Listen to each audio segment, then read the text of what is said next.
ধারাবাহিকের শুরুতে দেখা যায় রূপা, সার্থক আর সূর্যের বোন মিলে বসে বসে সবাইকে মেহেন্দি পড়াচ্ছে। ইন্দ্রও তো বসে বসে ওদের মেহেন্দি পড়া দেখছে। ঠিক তখনই সেখানে ময়ূরাক্ষী চলে আসে। ময়ূরাক্ষী তো রূপাদের এমন অবস্থা দেখে, মানে মেহেন্দি পড়া দেখে ওরও খুব ভালো লাগে, বলছে যে তোমরা সবাই মেহেন্দি পড়ছো, আমিও পড়বো। রূপা তো তখন বলে যে আচ্ছা তুমি বসো এখানে, আমি তোমাকে মেহেন্দি পরিয়ে দিচ্ছি। কিন্তু ময়ূরাক্ষীর মনে তো অনেক প্রশ্ন। ময়ূরাক্ষী মেহেন্দি পড়ার আগে জিজ্ঞাসা করছে যে এই মেহেন্দিটা কে নিয়ে আসলো। ইন্দ্র এবার কি বলবে, আসলে তো এই মেহেন্দিটা গ্রামের বাড়ি থেকে সোহাগ নিয়ে এসেছিল। ময়ূরাক্ষী তো সবাইকে বারবার করে জিজ্ঞাসা করছে যে বলো তোমরা মেহেন্দি পাতাটা কে নিয়ে এসেছে। ইন্দ্র তখন এবার কথাটাকে ম্যানেজ দেওয়ার জন্য বলছে যে আমি এই বাজারে গেছিলাম না, ওখানে একটা মেয়ে বসে ওই জড়িবুটি গাছপাতা নিয়ে, ওর কাছ থেকে এই মেহেন্দি পাতাটা নিয়ে এসেছি। ময়ূরাক্ষী তো কথাটা শুনে আর রাগ করে না, বলছে ভালোই করেছো নিয়ে এসেছো, এবার দাও আমার হাতে, তুমি পরিয়ে দাও। ইন্দ্র তখন এবার ময়ূরাক্ষীর হাতে মেহেন্দি পরানো শুরু করে দিয়েছে। সার্থক এদিকে মনে মনে বলছে বাবা শ্বশুর পুরো একদম গুল মারার ওস্তাদ। অপরদিকে দেখা যায় সূর্য যেন কিছু একটা ঘরে বসে খাচ্ছিল। ঠিক তখনই সোহাগ সেই ঘরে চলে আসে। সূর্য সোহাগকে বলছে থ্যাংক ইউ সোহাগ, তুমি এত সুন্দর আজকে স্ন্যাক্সটা বানিয়েছো না যে আমি পুরো প্লেটটাই ফাঁকা করে দিয়েছি।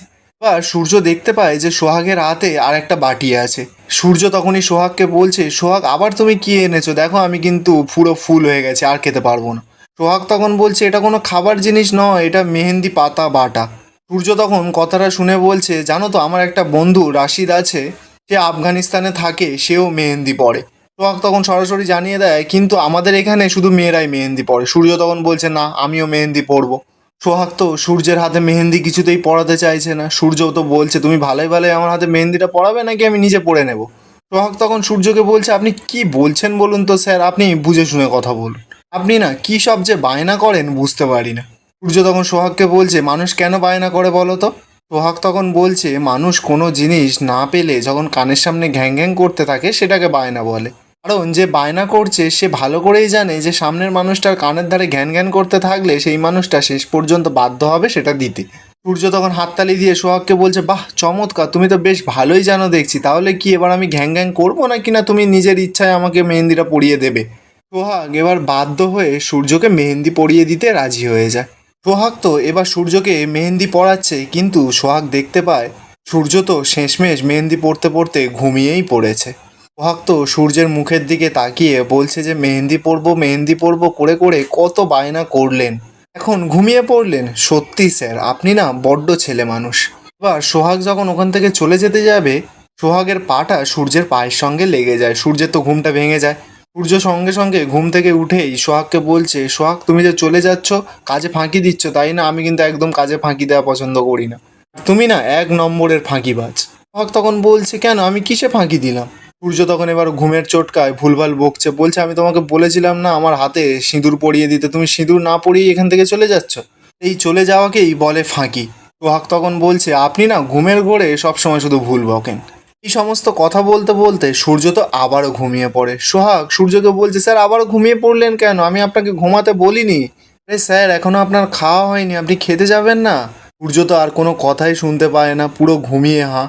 সোহাগ তখনই বলছে যে ইস মনে হয় ঘুমিয়ে পড়েছে, এবার খাবারটা মনে হচ্ছে ঘরে নিয়েই এসে রাখতে হবে, আমারও বড্ড ঘুম পেয়েছে, আমিও ঘুমিয়ে পড়ি বরঞ্চ। এরপর সোহাগ নিচে বিছানা করে ঘুমিয়ে পড়ে। অপরদিকে দেখা যাচ্ছে ডিনার তো সূর্যের স্বপ্ন থেকেই ঘুমটা ভেঙে যায়।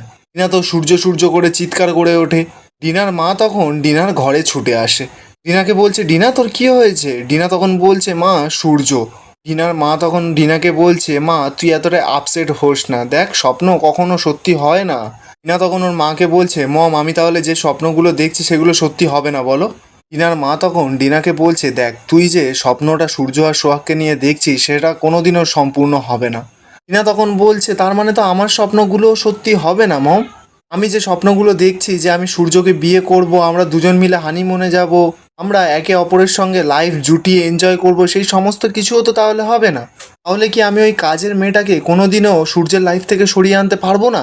ডিনার মা এবার কি বলবে, বলছে না মানে আমি এটা বোঝাতে চাইনি। ডিনা তখন বলছে মম কার স্বপ্ন সত্যি হবে কি না সেটা আমি জানি না, কিন্তু মা আমি আমার স্বপ্নটা কিছুতেই মিথ্যে হয়ে যেতে দেব না। ওই সোহাগকে না আমি সূর্যের জীবন থেকে সরিয়ে ফেলবো, ওকে আমি কিছুতে বাঁচতেই দেব না। এই বলেই ডিনা ছুটে গিয়ে মদের বোতলটা নিয়ে এবার খেতে যাবে যেই ডিনার মা তো ডিনাকে আটকায়। ডিনার মা ডিনাকে বলছে যে এরকমভাবে খালি পেটে এইসব খেলে তো তোর শরীরটা খারাপ করে যাবে। ডিনা তখন বলছে যে আমার শরীর খারাপ করুক, আমি ডোন্ট কেয়ার মম।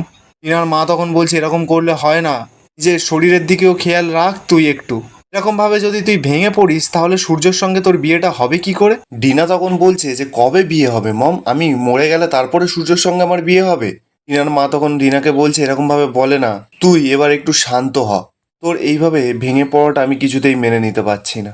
এতদিন তুই আর তোর বাবা মিলে অনেক চেষ্টা করেছিস, এবার আমি নিজে সূর্যর কাছ থেকে ওই সোহাগকে সরিয়ে দেব। সোহাগ মেয়েটি যতই চালাক হোক না কেন আমার সামনে কিছু করেই উঠতে পারবে না। আমি এমন একজন সুপারি কিলারকে অ্যাপয়েন্ট করব, এ ওকে চুপিসারে খুন করে কোথায় পুঁতে দেবে কাকপক্ষীতেও টের পাবে না। আর জানিস সবাই কি ভাববে? সোহাগ নিরুদ্দেশ।